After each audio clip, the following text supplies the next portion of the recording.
Hi YouTubers! Today I am going to show you a pendant that I made out of Fimo effect clay, and they kind of look like water droplets, so I called it the water droplet pendant.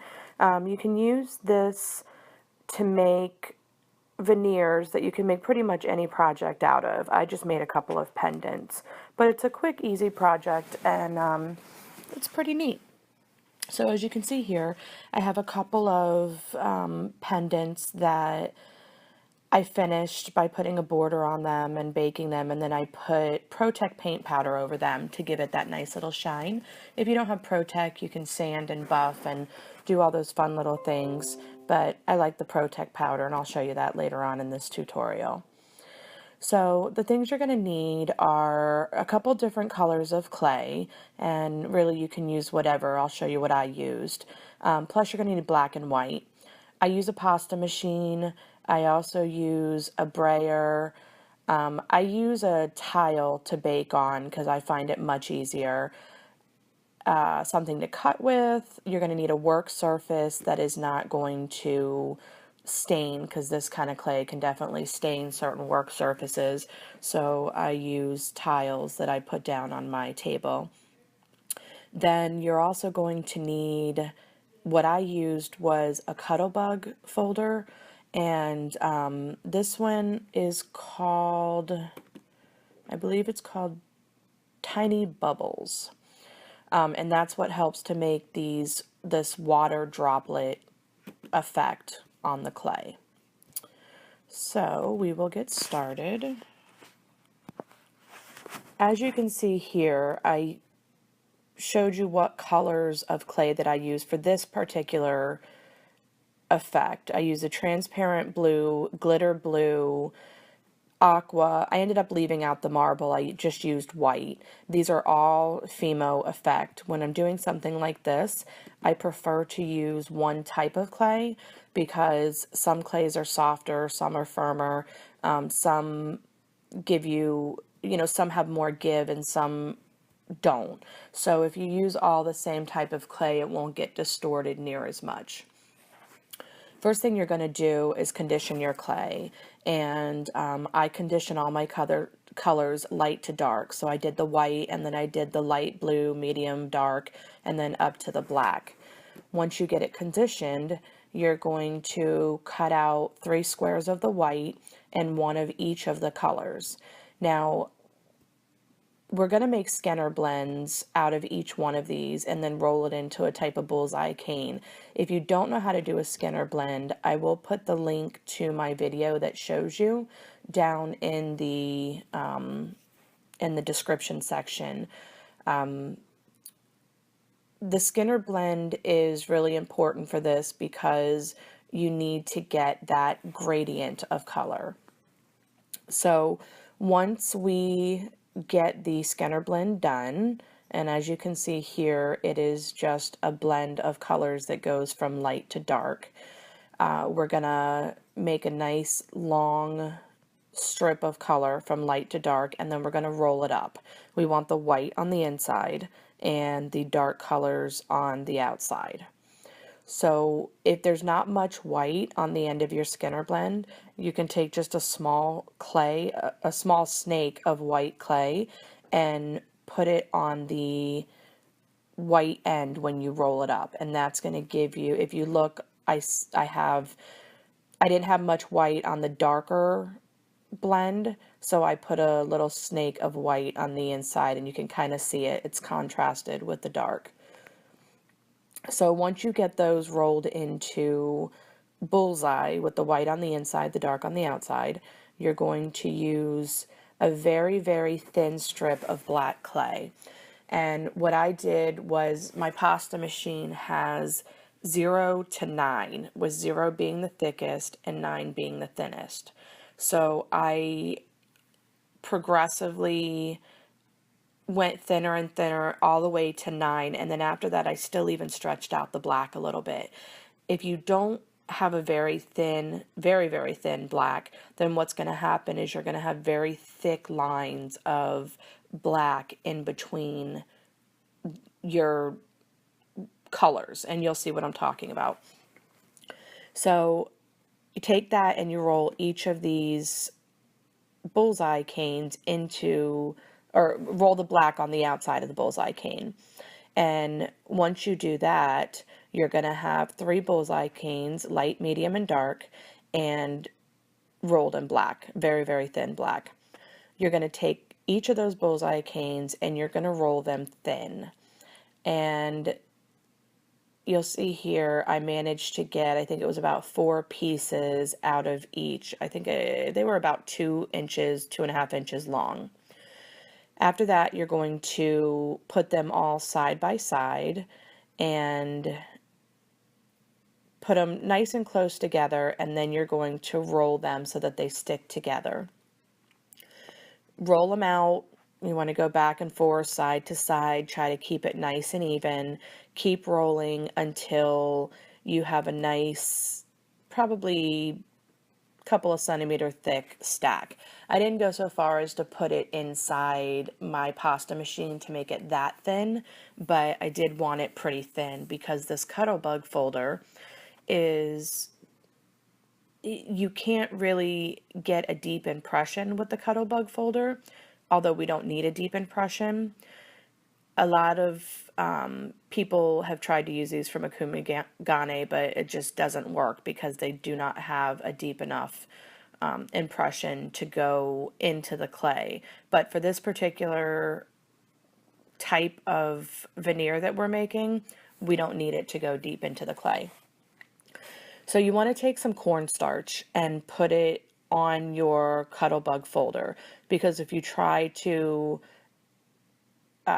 put the clay inside it and smush it down, it's just going to stick to the plastic. So you want to put quite a bit of cornstarch on there. You don't want it sticking in any of the holes. After that, you're going to put your stack of clay on the Cuttlebug folder. And you'll see here the black is really, really thin. You can see the color through the black. And it's really important that you have the black that thin. So then you're going to close up the folder and you're going to press really, really hard to get that indentation. I actually put it on the floor and stepped on it because that works for me. So once you do that, it should be pretty easy to get it off of the folder because you put some people use water. I really like to use cornstarch. So once you take it out, you're going to either roll it out with your brayer or put it through the pasta machine. I prefer to put it through the pasta machine because it makes it nice and even. And I think I went down to like a 3 or 4. So it's a pretty thin veneer. And that's what's going to give you this droplet type effect when it starts to stretch out. When you're putting it through the pasta machine and it starts to stretch out, you'll see that you get that veneer or that water droplet type effect. So that's how you make this veneer. Just to go one step further, I have a Sculpey cabochon maker. It's a silicone, it's just a little silicone thing with 9 different shapes in it. And so this is how I made some of my cabochons. So you just take, just to make it easier, I use a cookie cutter and I take a circle about the size of whatever cabochon I'm going to make, put it in the, you got to put cornstarch so it doesn't stick, put it in the silicone mold maker, and then fill it with clay. And I just use scrap clay, and then sometimes I'll put a color on the back of it, on the very top of it, to make sure that it's not yucky looking if I'm going to be using the back for something. So then you kind of roll it with your brayer because you want it to get nice and compact. And so I flip it over, take my brayer, roll it on the back of it, and then if you have enough cornstarch in there, when you pick up the silicone mold maker, your cabochon should be attached to your tile or whatever you're working on. Once you take it up, you want to make sure that that top is smooth. Be careful not to distort it, and then put it on whatever you're going to bake it on, whether that's a tile or, I use a tile. I find that tiles work out very, very well. So here's a couple of the ones that I did that I was getting ready to bake. And here's my tile getting ready to go into the oven. Now, I make multiple ones because I like to bake all of them at one time, but you can, do it as you please. With these, I actually put wax paper because I'm going to use the pro-tec powder, and the pro-tec powder will bake onto your surface, and I've already ruined a couple tiles that way. It's very hard to get off, so I put the wax paper, and that way I can just throw it away when I'm done. So a little bit about the pro-tec powder. I love this stuff, although I'm learning a little bit more about it. You cannot use this on very thin pieces because it will crack. So I use it on thick pieces or beads. Beads come out really, really well. They do not crack on beads. But if you have a piece that you can bend in any way, this powder is not going to work. So basically, you're going to cook your clay for about 3/4 of the time that you would normally cook it. So I normally bake it for about an hour on 265. And when I'm using the pro-tec powder, I bake it for about 40 minutes.